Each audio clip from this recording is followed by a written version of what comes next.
Hey mamas, it's Rachel here from A Mother Far From Home, certified sleep consultant, language of listening parent coach, mother of 5 little ones. And today I'm back with a topic that is very near and dear to my heart, and that is whether or not sleep training is damaging to your baby.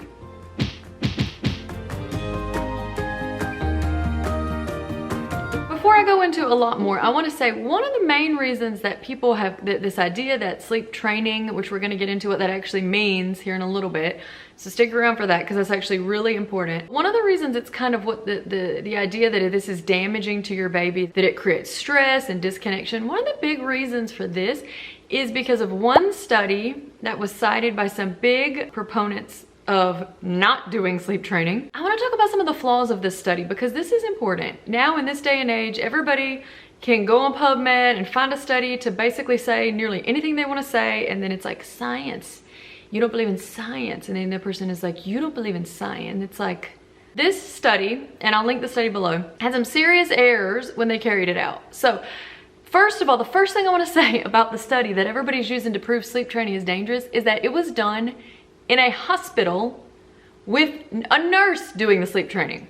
So they took like 20 babies, I think it was around 10 to 20 babies in the hospital, in a clinical hospital setting, and they had a stranger in a clinical hospital setting do sleep training on their baby and said that the baby was stressed afterwards. So this is the first one. When you are teaching your baby to sleep independently, you're gonna be doing it at home. Okay, that's the first reason the study is flawed. The second was there was no actual control group. So the conclusion they came to was that sleep training increased the stress hormones, temporarily, mind you, but increased the stress hormones in the babies. They didn't even have a control group. They actually didn't have a control group to compare it to. And not only that, they couldn't even compare it within babies. They didn't even do a baseline test of cortisol. So they essentially brought a bunch of babies to a cold clinical hospital, had a stranger nurse try to teach them to sleep on their own, and then recorded their cortisol after and said it was high, and so sleep training is stressful and nobody should do it. I don't even know what to say about this. So if this one study that some very famous people have used to say sleep training is dangerous is the only leg that you have to stand on for living in misery for 5 years because sleep training is dangerous, then you don't gotta do it. So what some people think sleep training is, now this is huge, we're coming back to this. Sleep training, actually, when people are saying it's bad or we have to do it, whatever, this is a big case of a connotation situation, okay? And what I mean by that is some people, when they hear the term sleep training, they think you're just shoving baby in a cold, dark room alone to cry forever till they go to sleep, and that's how that works. But that's actually not what teaching your baby to sleep is. Sleep training is essentially creating boundaries around your little one's sleep so that they learn to go to sleep on their own in the safe, comforting, nurturing environment of your home. It is teaching them a life skill. It is impossible to live without sleeping, just like it's impossible to live without eating. And so having a little one who doesn't sleep means they're missing out on one of the most important things they need in order to grow and develop. So the reason I even care about this, because I'm sure gonna get hate mail, people be sending me hate mail for all kind of crazy stuff, The reason that I really care about this is because I feel like parenting has become so complicated in our day and age. So now you have a little one who won't sleep, who's waking up multiple times a night. So you, the mother, are waking up multiple times a night in fight or flight because you're coming out of a deep sleep, and now you're actually having these stress hormones coursing through your body all day and night when you should be sleeping, you're not, because your little one's not. Teaching them to sleep doesn't mean they're always waking up and going, Mommy's not here. It means they don't wake up. They just sleep through the night. So now, of course, the goal is not to get your newborn to sleep through the night, right? But we just want to teach them without tricks, without using tricks. Because what often happens is we think we're doing our little ones a favor and we trick them into sleeping, and then they wake up an hour later and the circumstances with which they fell asleep are completely different, and then they don't like this.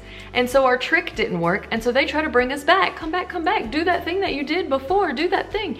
And you're like, why won't you just sleep? And they're like, this is the thing we do. Mommy does the trick, I sleep, I wake up, I bring Mommy back to do the trick, right? We can just avoid all this with loving, comforting, nurturing ways, teaching them how to sleep. So I actually have quite a few free checklists that you can use to help you pinpoint what might be going on if your little one isn't sleeping. And I have a sleep class called Sleep Little Lamb too that I will link below. But first I want to go into, I think this is important because if you feel like mentally I can't do this because this is damaging, even though I'm so exhausted, I probably need meds now because I'm actually anxious and depressed, because we know lack of sleep exacerbates this. So if you tend towards anxiety or depression, especially if this is the postnatal period when your hormones are like this, and you're not sleeping, and I'm talking about past those first few months when of course you have to wake up and feed baby, of course. But after that, if you're still all the time, this can actually increase the severity of those symptoms. And I don't know how many moms who have been struggling with that, and then their baby learned to sleep, and then they slept, and then they were back to normal. This is not the exception, this is the rule. So if you're going through this and you're thinking sleep training is so dangerous, then there's actually no evidence to support that having a loving, hands-on, nurturing approach to teaching your little one boundaries or giving them boundaries around sleep, teaching them to sleep, is damaging. There is literally none. But there is tons of evidence about what lack of sleep does, both in babies and adults, but particularly in little ones. I'm gonna do some scrolling here. And you can pull all of these up, like these are not secrets, okay? This is so obvious. As an adult, if you think about how you feel when you don't sleep, you feel bad, awful, irritable, antsy, all the things. Lack of sleep in little one is associated with poor neurodevelopment, obesity in adolescence, daytime drowsiness in school, mental illness in adolescence, lack of emotional regulation. Can you relate when you tie a jack? Crazy. I don't know why we think little ones who don't get any sleep are just perfectly fine, but somehow taking a couple of weeks to teach them to sleep is damaging. I feel like I'm gonna need some more info from you if that's what you think. Coordination suffered, poor cognitive function, slower growth, and on and on. So these are all what research shows happens when we don't get enough sleep. Now, I'm not fear-mongering or trying to make you feel bad. You don't have to feel bad.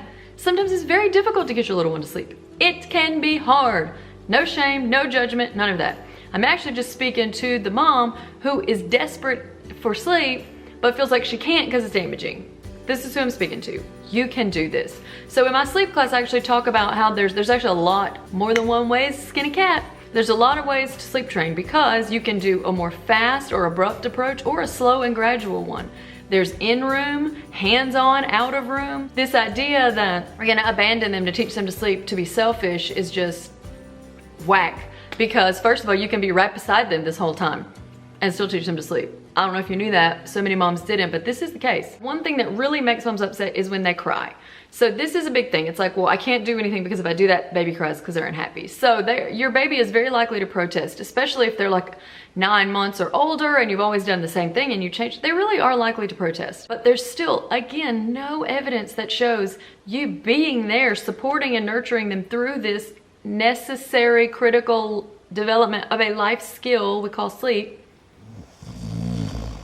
There's no evidence that says that this is damaging. So they might protest a little, but in a few days, it usually takes, depending on the approach you take, if you take a much more gradual one, it can take about 2 weeks, but still within 3 or 4 days, you're seeing big improvements. Some babies, especially babies who've been confused by all the things that mom's been doing to try to get them to sleep, some babies are just like, what?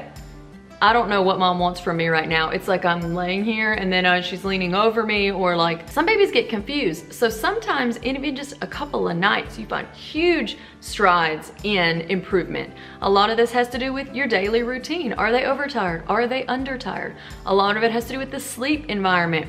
Do we think we're sort of setting them up for success, but actually the sleep environment is preventing their body from producing the necessary hormones to get them to sleep? Are we doing something that's making the melatonin stop being produced that would actually enable them to sleep? We got to get our sleep environment in order too.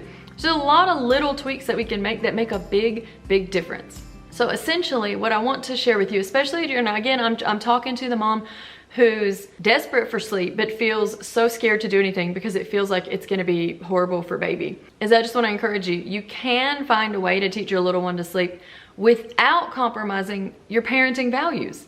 You literally do not have to do anything you don't want to do. You don't have to do anything that makes you feel bad. You can, within the way that you parent, teach your little one to sleep, and they can then learn to sleep. You don't have to do anything you don't like. This is the joy. So this is what I want to say. Nobody's forcing anybody, nobody's coming to anybody's house and making anybody do anything they don't want. Actually, I hope this frees you to think, okay, my little one is just not sleeping. And some moms can just cope on little sleep. This is a fact. Some moms can, but the moms that I end up teaching, the moms who I've ended up working with, they can't cope anymore. And sometimes you're going back to work. Sometimes you might have a procedure. I worked with one mom who was having surgery and was not going to be able to pick her little one up and feed him 5 times a night. She physically couldn't do it. You're going away, maybe. There's a lot of different reasons why you might need to go ahead and do this. Just be encouraged. Within the way that you parent, you can find a way to teach your little one to sleep. So, is sleep training dangerous? Well, we know lack of sleep is dangerous. And we know there are many ways to teach your little one to sleep that are even hands-on. Hands-on. Hands-on, baby. So I'm gonna have to go with, depends on how you do it. But are there many ways to teach your little one to sleep that are not damaging? Absolutely. Till next time, mama. Also, I just want to put out really quickly in case I'm getting a lot of craziness in the comments. Yes, this is not a real baby. This is my happy demonstration baby. See how happy babies are when they get enough sleep?